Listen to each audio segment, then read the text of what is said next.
Hi guys, so today we're going to have our lunch in Adlawan Farm. Adlawan Farm.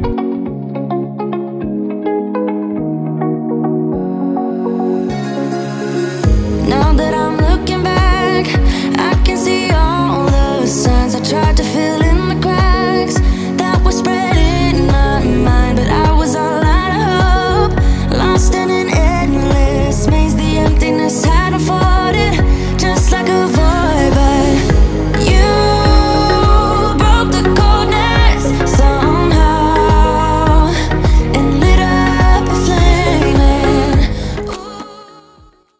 And we are here. So nandito na tayo sa Adlawan Vacation Farm. At may entrance dyan. So entrance is 100 pesos. 100 pesos each, tapos 50 pesos sa bata. So yun yung ano nila, entrance po. Wednesday to Sunday from 9 AM to 8 AM. Uy, Park na tayo dito.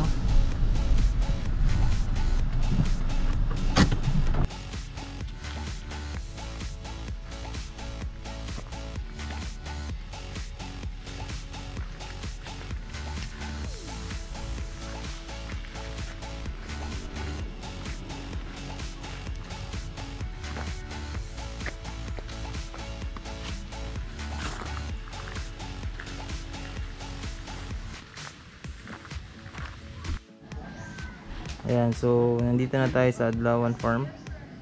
Adlawan Vacation Farm. So this is the main door or the entrance. And ayan yung mga tables and chairs. Tapos may mga function rooms.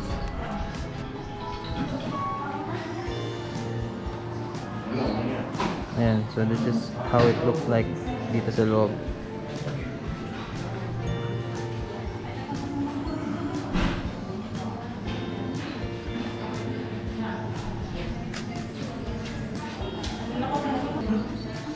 Let's check sa labas.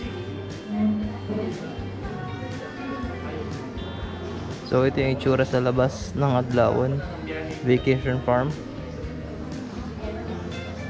So meron pa siyang ibang mga lugar na pwedeng mapuntahan katulad doon. So meron pang park sa baba. Meron din mga tables and chairs sa baba. And if you will notice then, the place is ready for business. May mga protection for each sides para hindi kayo masyado magkatapat, or meron pa rin social distancing. So ito yung buong Adlawan Farm. So this is the menu. So ito yung pagkain na mabibili dito.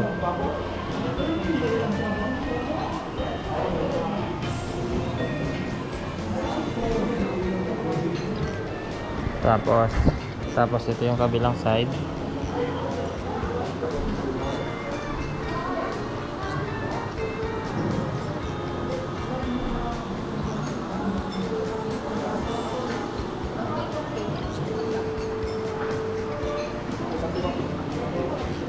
So yun yung mga menu dito. Tapos ito na yung namin in order, pero yung iba hindi pa dumadating. So hinihintay pa namin.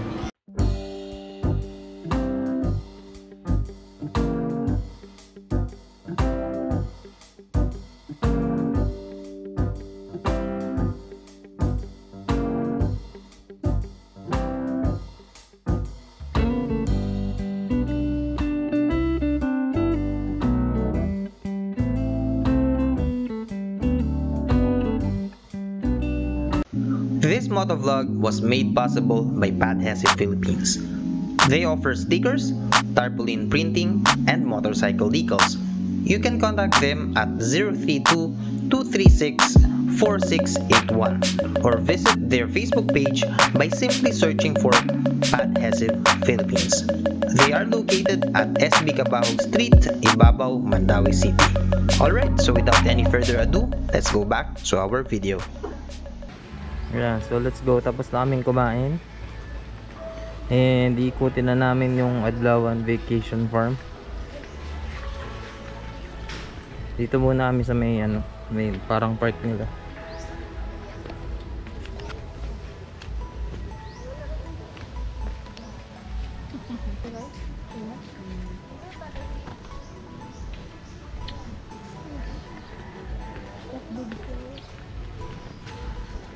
So baba muna tayo, tingnan natin. Ayun. So baba tayo. Tingnan natin kung ano yung meron sa baba. Picturean natin.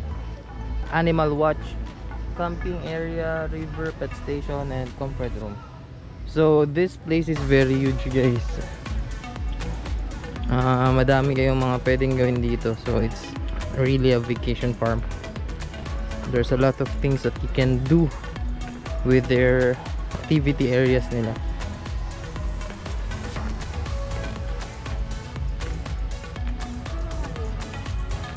So this is their play area, and so basketball rings and balls, and they have a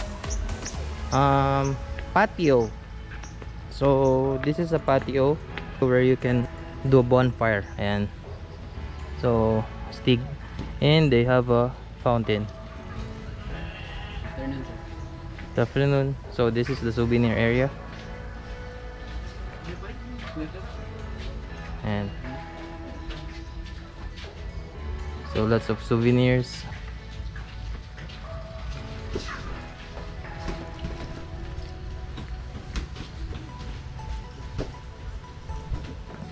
Refreshment parlor. Ayan. So it's like a mini lounge in this area.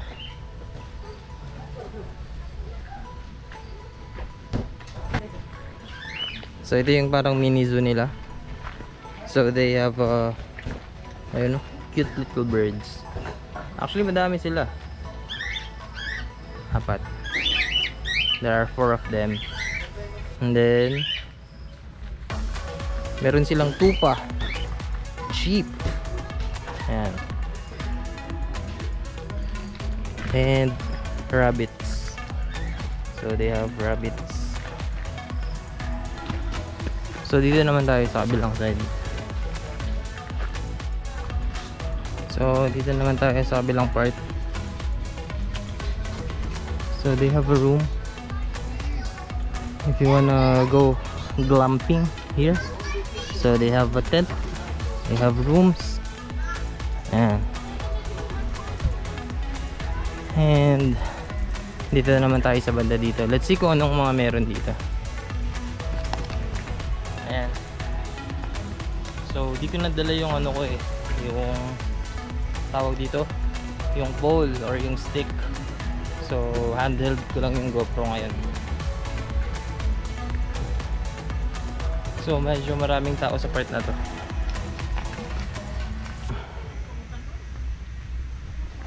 Dito yata mabibili yung mga tanim nila.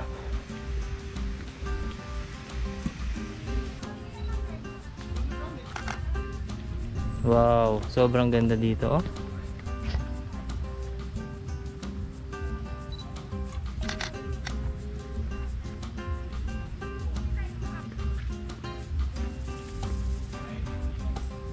Grabe, sobrang ganda dito, guys. Para kayong ano, parang paradise. Heaven feels. Sobrang sobrang tahimik. Presko ang hangin.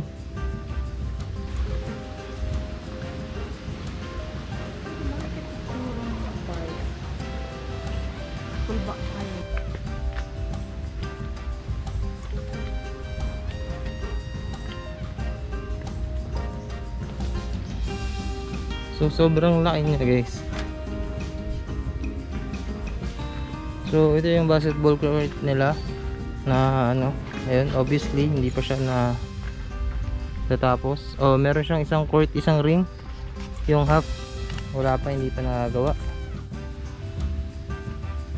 Okay, so ito naman yung ano nila. Parang ano ba tawag dito? Pang exhibition. Yung ano ba tawag dyan?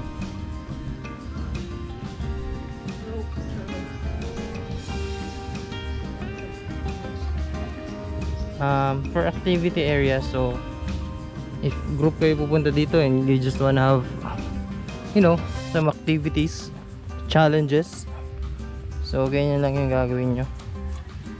So watch out, Cebu Creative India will have activity here in the future. Organic farming. So this is the organic farming area nila. Hello. Hi, Hi. good morning. Lahat ng kinain natin doon kanina, may touch ng organic herbs. So yung kinain namin kanina nung nag-lunch, some of the veggies came here. So dyan galing. This is their dragon fruit farm. So Adlawon Vacation Farm is serving dragon fruit ice cream. So kung gusto nyo makatikim ng ice cream na made from dragon fruit, punta lang kayo dito sa Adlawon Vacation Farm. So shout out sa owner ng Adlawon Vacation Farm kasi the place is very very natural. So ang makikita mo lang na mostly na mga sementado is yung mga importante na part lang, katulad ng foundation ng mga building, and then yung mga dadaanan lang, and then all lahat yan,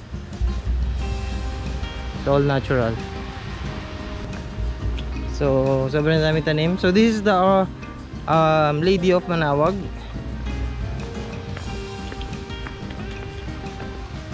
Ayan, Our Lady of Manawag here in Adlawon Vacation Farm. So picture natin.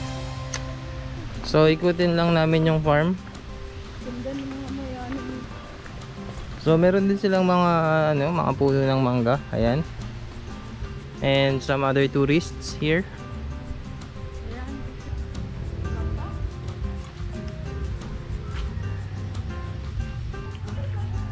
So madaming swing.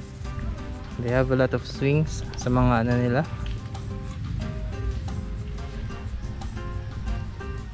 Bench.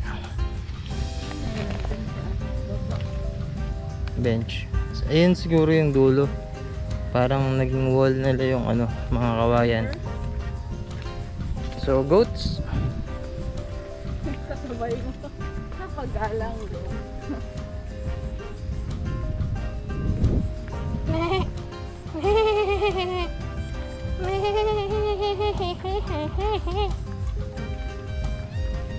Natakot siya.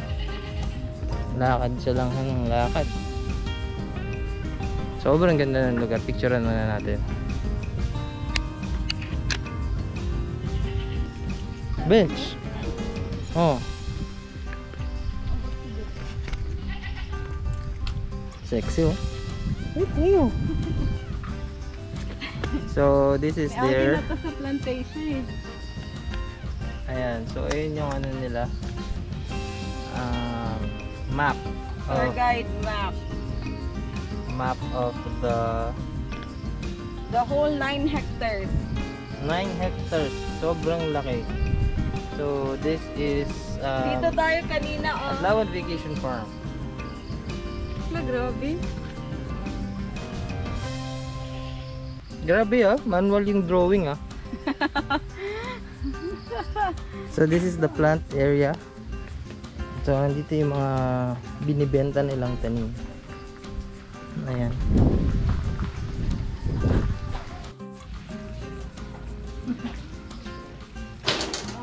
Galing Baka tsamba daw ulit.